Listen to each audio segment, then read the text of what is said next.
Hello guys, welcome back to the Beastie Room. Now we are going to have an old favourite that we used to keep before, and then when you remember when we had to move house and everything else, we had to put everything into storage and what have you, so we end up having to get rid of them, and that is in fact the Psyttala horrida, or the giant spiny assassin bugs. Now we were at the Kempton show, and we managed to pick up, what did we get? We got 12 subadult,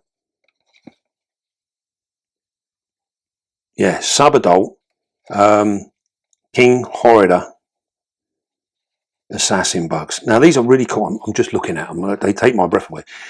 These are really cool. So what we're going to do, we are going to set up this 30 by 30 by 45. These are an arboreal insect, so we're gonna put them in here, nice tall enclosure, and what we're going to do, we're going to set this up. Now these guys like it fairly humid. They come from tropical Western Africa, and I've cut up a couple of bits of bark here to fit into this. We're going to put them in there. So they come from tropical Western Africa. Now you'll find with these, the giant spinies are a little bit more nocturnal than the others. You would have remembered we had the white spot. We also had some orange spot assassin bugs, which are something I'm very keen to get some more of, the orange spot. But they're a little bit few and far between. We don't seem to be able to find any at the moment. So if any of you have got the orange spot, do get in touch, because I'm really desperate to get some. I think they're absolutely fabulous, the orange.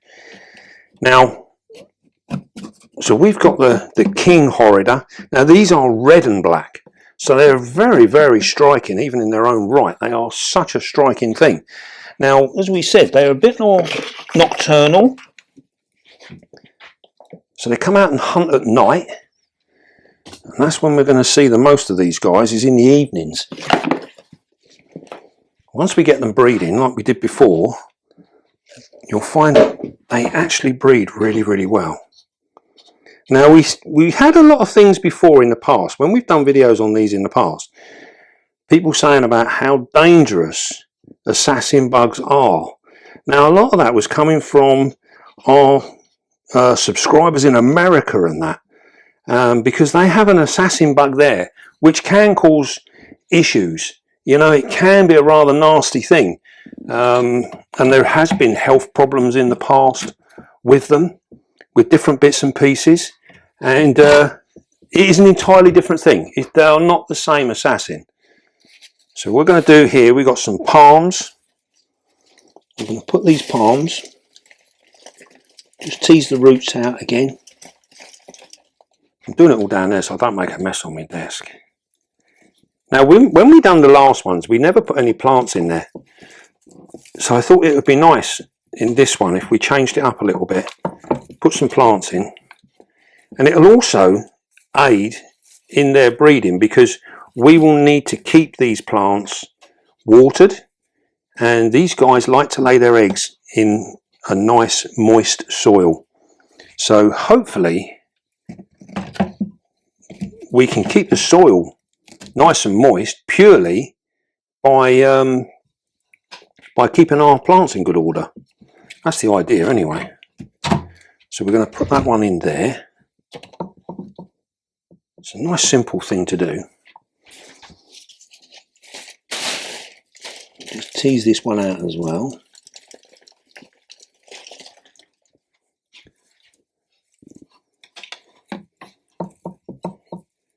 Now you'll notice we've been using quite a few of these palms.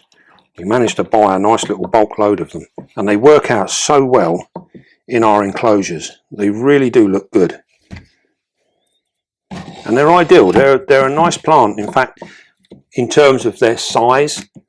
So they give us a really good look, and because of the way they are, as you can see there, it gives us an instant show, really. A really good look. So what we'll do now is we'll plug our old glue gun in again, because we're going to want to water. Now, in the past, when we've had these in the past, I've not actually seen them use a water bowl. I've never seen them drink from it, but I think we'll still put one in just in case, and then that way we can keep it topped up and see whether they are actually going to use it or not. So I think that looks rather smart as it is. I don't know if we need any more. No, keep it like that, you say? Yeah, keep it like that. Right, so we're going to get this water bowl fixed in place. I'd like to do that before we get our bugs out. So just give that a second more. Now these are, as I was saying before, these are, I'll show you these now. These are sub-adult stage. So they've not actually grown their wing cases yet. But these guys are absolutely fearsome hunters. They really are super cool. What we'll do, we'll get them out on a bit of wood in a minute. Got the tiniest of heads. Oh, yeah, they have. They have got really, really small heads. But they got a large proboscis, which goes on underneath. And they use that to impale their food. And it is really, I mean, oh dear. Bit like the old horror movies. If these guys grew up to be half as big as a human being, life would be terrifying in Western Africa. It would be absolutely terrifying. Right, let's have a look, see if this glue's done. I'm sure it would be. Yeah, it's dripping away now. So we're going to get a bit of this. Say I'm not 100% sure whether the I've never seen one use it, but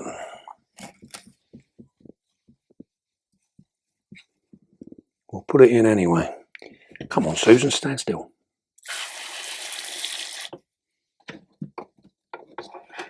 Right. So we'll fill that up. We'll soak our plants in, give them a really, really good water.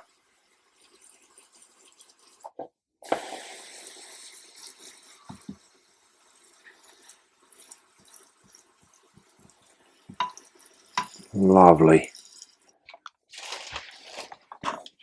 So these guys in the wild actually live up in the trees.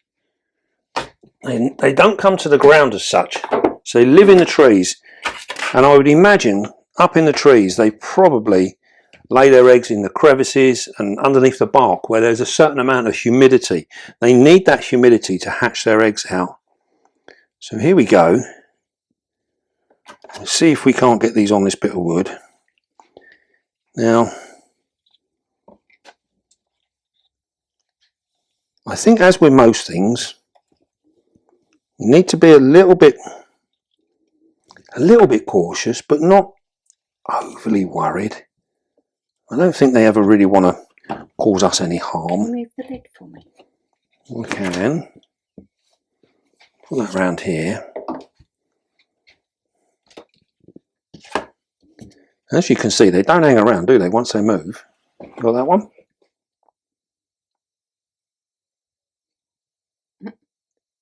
You can see they're looking. Staying still. Yeah, they're looking for the darkness. That's what they want. Don't move. Now, as you can see here, you can see the wing cases beginning to form on the back of this one. So it's probably got another molt, and it will be an adult. And then what you can see here, where the orangey bits on the legs, these will actually turn really red, and we will see red and black on the wing cases, and it will look absolutely stunning. You can see where they get their name, the spiny horrida. You can see it on the thorax there. You can see the spiny bits, and these very, very long antennae. They've got really, really long antennae. They can move deceptively fast. So I'm just seeing the nose thing you were talking about yeah, underneath there. Yeah, they hold it literally underneath. Then what they do when they come out to their prey, they literally flick it forward like a flick knife and stab their quarry, and then they suck all the life out of it, all the juices. That's disgusting. It is pretty disgusting. I say, if these were half the size of a human, you imagine how terrifying life would be. Imagine one of them walking down the high street. Scared the life out of you, wouldn't it?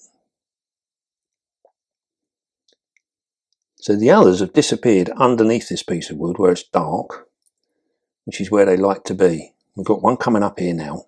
How do you see, like, with their abdomen, like, what shape it should be? And... Well, you can see with this on here, you can see it's quite full. Got another one coming up there, look. That one's coming up there. You get a good view of that one. So these have got nice full abdomens. You can see that one there. Lovely big full abdomen. And this is how you can tell whether they're feeding well and everything else. So what we will do here, we will keep these guys in a communal style setup like we've just built. They will all go in together and they will feed and hunt together. They will also share food. So here he comes. I can't do all of Oh, them. you got one coming up there? That's all right, this one's gone away again. So they will also share food. So if one of them grabs a food item, say a big cricket, and anyone else who's nearby will just jump in, and it'll just be like a mass feeding orgy. And they will all jump and clean up that one item. They really do quite work as a team.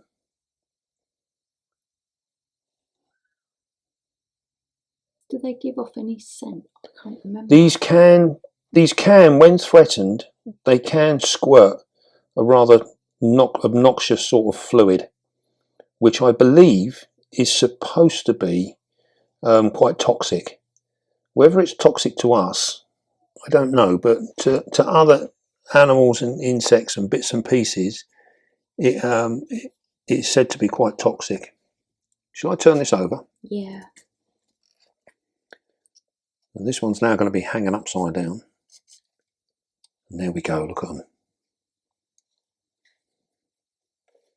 They're all going to go around the other side now. You see how they're looking for that darkness. As we said earlier, these are more of a nocturnal thing. You can see they're all developing their wing cases now. So they really are not that far off of being adults. Now these guys live for anywhere between 1 year and 2 years once they are mature. So we are looking at a blank piece of wood right now because everyone's disappeared. Here we go. So yeah, we're looking at getting 1 year to 2 years once they have fully matured. So they're quite a long-lived thing, really. In terms for insects, they're very, very long-lived, and they will breed prolifically. Yeah, our last lot were very prolific. Once you get their conditions right, they are superb. Absolutely gorgeous things. Oh, where are you going? Has he gone to see Susan? Yep. Come on. Get back up on your piece of wood, please. Okay. There we go. As you can see, they're not... I love it, that one that just stays there wants to be famous. Yeah, this one, yeah. Just like, look at me. As you can see there, when we were trying to pick that one up there and move it, they're not showing any signs of being aggressive in any way. You know, they just do their thing. Can you move the wood? Like, that's it. No, a bit too much, babe. That. There we go, look at that. So if you think they look impressive now, they look a whole lot more impressive when they are fully adult and they get their full colours. This one is determined. You've got 2 of them down there. Yep. Come on, guys. Come on. Behave yourselves. Get on here. There we go. Should we pop them in? I think we should. They've been very good. what we're going to do now then, we're going to, I think the easiest thing to do is to hopefully pick them up, and then we can offer them up. Might be able to get them just to walk off the edge. That'd be nice. There we go.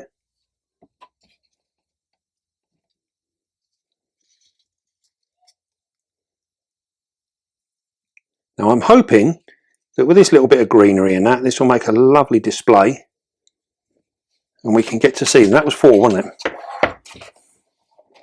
We have another 4 here.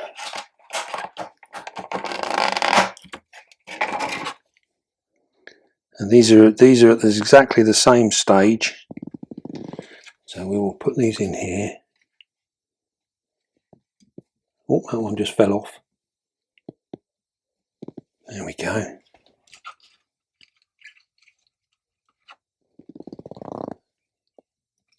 Oh, that one just fell. Hopefully they're all right. Now we have got 3 very small ones as well, which hopefully we can place in here a little bit at a later date once they get a bit more size on them, maybe. Here we go. Here's the last one. Yeah, look at that. You can see that proboscis underneath there. It's hard to focus it because you've got so much going on around. I've got it on other shot. Right, let's get that one in. There we go, they're all in. Happy days. Look at that, don't they look wonderful? So then, we are looking at keeping the humidity up around sort of 70–80% again. Most of this stuff, you're probably starting to see the gist of things, that the vast majority of stuff that we're keeping in the hobby, especially the tropical stuff, you are looking at keeping your humidities around 70–80%. Temperature wise, they're very similar as well. We want them up there where it's nice and warm. These guys like it with a little bit of heat. So again, anywhere from 75 to 85, they'll be perfectly happy. They'll really thrive on that sort of thing. And when it comes to feeding, we will, what I like to call, bulk feed. So we will end up getting, say, 20 crickets of probably a medium to sort of like medium to large crickets, and we just drop the whole lot in there, and these guys will go to town on them and eat up really, really quick. And you will see them physically hunt things down. They will chase things down. They are very, very cool. And if you feed them in the evening times, just when they're starting to wake up, you will see them at their best. But they are a marvellous looking thing and really are a pleasure to keep. So we're going to look at keeping these going now and hopefully breed them in the future. So we will get probably 1 more molt out of these, and what they do is they hang upside down and then they molt out, and you will see all the bits and pieces from their skins hanging where they literally come out of them, and then they grow their new exoskeletons. Absolutely amazing. Right then, we will definitely be coming back to have a look at these when they're in their nice mature outfits. They will look stunning. Absolutely wonderful. Right. Well, I hope you enjoyed them. We certainly do. Don't forget, be calm, be gentle, and love your spider. And we will see you all soon, guys.